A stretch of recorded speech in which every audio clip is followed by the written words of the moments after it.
सुप्रभात मेरे प्यारे बच्चों।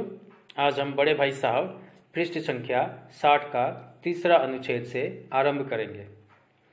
अब भाई साहब बहुत कुछ नरम पड़ गए थे। कई बार मुझे डांटने का अवसर पाकर भी उन्होंने धीरज से काम लिया।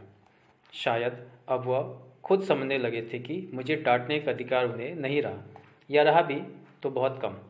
मेरी स्वच्छंदता भी बढ़ी। मैं उनकी सहिष्णुता का अनुचित लाभ उठाने लगा। मुझे कुछ ऐसी धारणा हुई कि मैं पास ही हो जाऊंगा, पढ़ूं या ना पढ़ूं, मेरी तकदीर बलवान है। इसलिए भाई साहब के डर से जो थोड़ा बहुत पढ़ लिया करता था वह भी बंद हुआ। मुझे कण कौवे उड़ाने का नया शौक पैदा हो गया था और अब सारा समय पतंगबाजी की ही भेंट होता था। फिर भी मैं भाई साहब का अदब करता था और उनकी नज़र बचाकर कण कौवे उड़ाता था।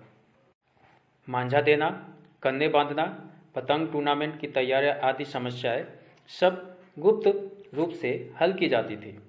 मैं भाई साहब को यह संदेह न करने देना चाहता था कि उनका सम्मान मेरी और लिहाज मेरी नज़रों में कम हो गया है। यहाँ लेखक यह कहना चाहता है कि बार बार मेरे पास हो जाने से और भाई साहब के फेल हो जाने से भाई साहब थोड़े नरम पड़ गए थे।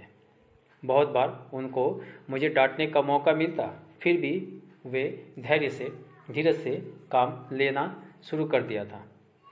शायद बड़े भाई साहब समझने लगे थे कि अब मुझे अर्थात लेखक को डांटने का अधिकार उनको नहीं रहा, या रहा भी तो वह पहले की भांति नहीं रहा, कम हो गया है।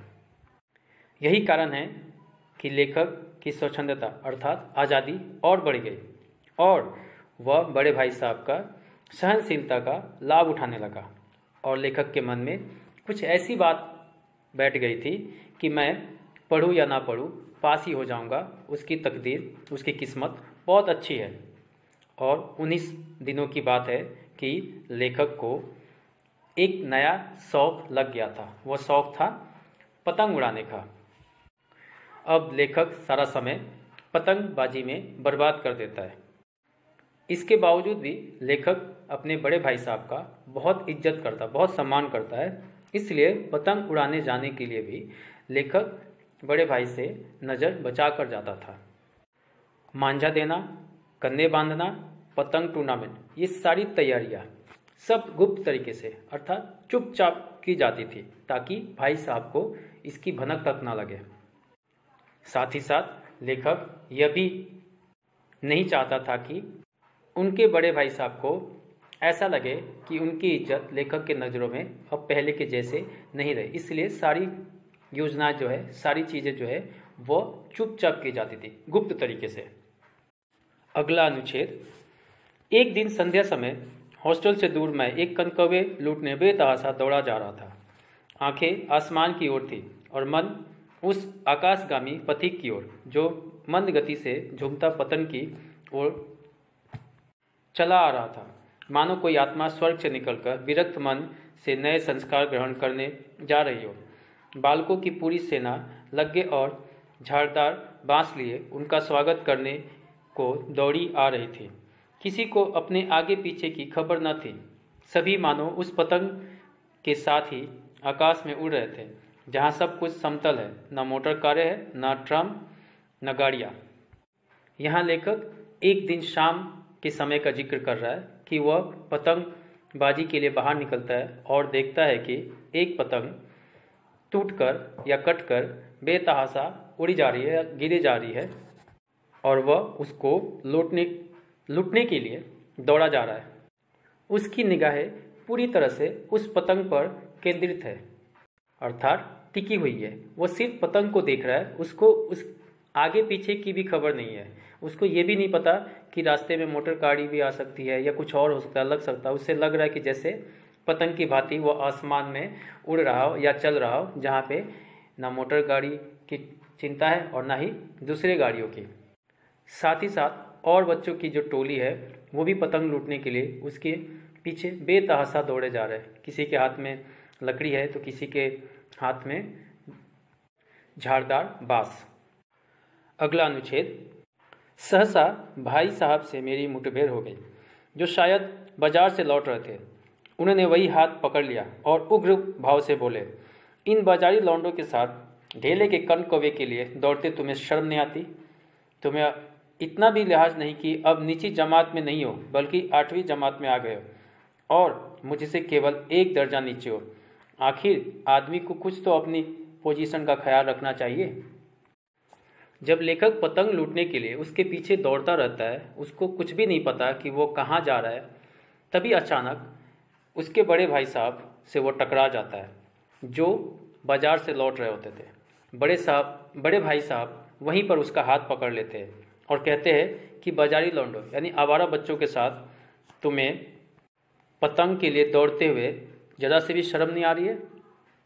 तुमको इतना भी अब ख्याल नहीं रहा कि तुम अब निचली कक्षा में नहीं रहे, 8वीं जमात में उठ गए हो, 8वीं कक्षा में उठ गए हो और मुझसे केवल 1 दर्जे ही नीचे हो। आखिर मेरी नहीं तो कम से कम अपनी उस कक्षा का तो ख्याल रखो। वे कह रहे हैं कि आदमी को कम से कम अपनी पोजीशन का ख्याल रखना चाहिए।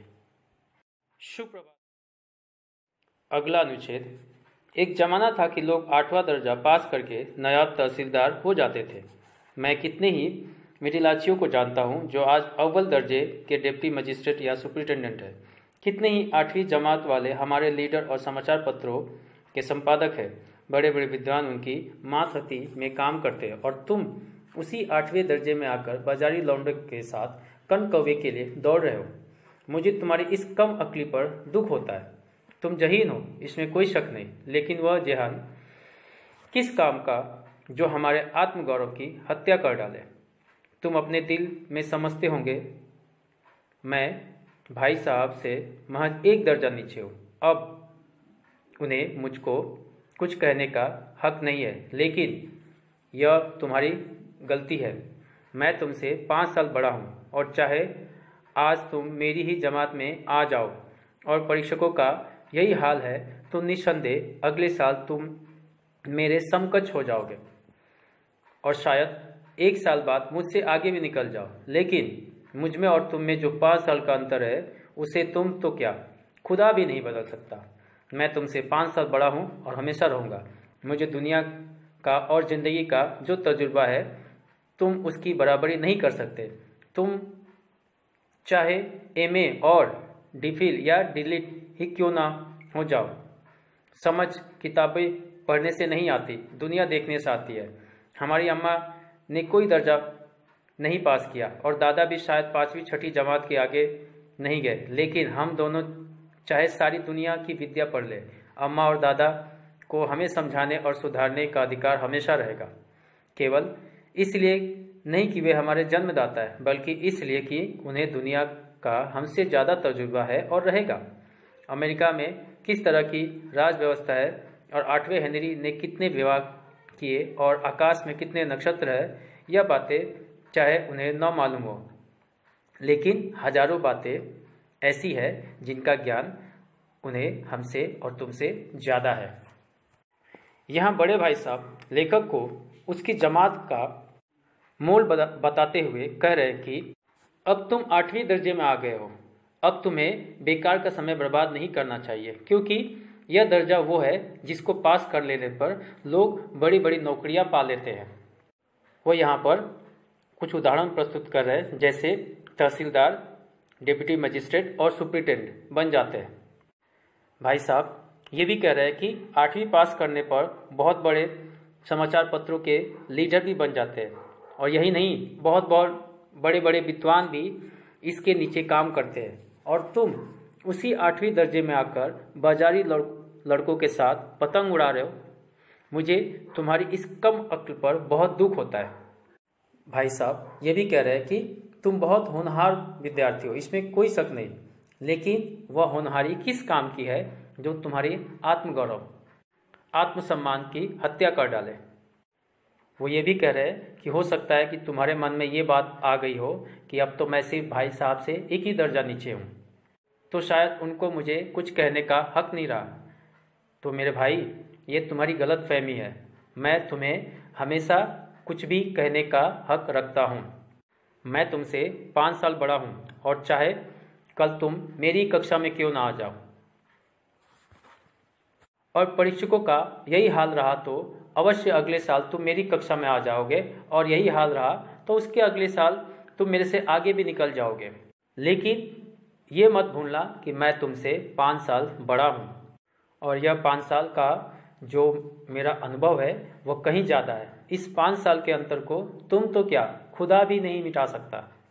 आज तुम चाहे बड़ी बड़ी डिग्रियाँ तुम हासिल कर सकते हो और भविष्य में हासिल भी कर दोगे, लेकिन इसके बावजूद भी मुझे हमेशा तुम्हें सुधारने का अधिकार रहेगा, क्योंकि महज किताबें पढ़ने से लोग समझदार नहीं बनते, समझदार बनते हैं अनुभव से। यहाँ बड़े भाई साहब अपनी माँ और पिता का उदाहरण दे रहे हैं। वो कह रहे हैं कि हमारी माँ और दादा दोनों ने ज़्यादा पढ़ाई नहीं की। वो तो ये भी कह रहे हैं कि माँ ने तो कोई पढ़ाई नहीं की थी, यहाँ तक कि पिताजी भी 6ठी के आगे नहीं पढ़े, लेकिन फिर भी उनको हमें सुधारने का हमेशा अधिकार रहेगा। इसलिए नहीं कि वे हमारे जन्मदाता है, बल्कि इसलिए कि उनके पास जीवन का अनुभव बहुत अधिक है।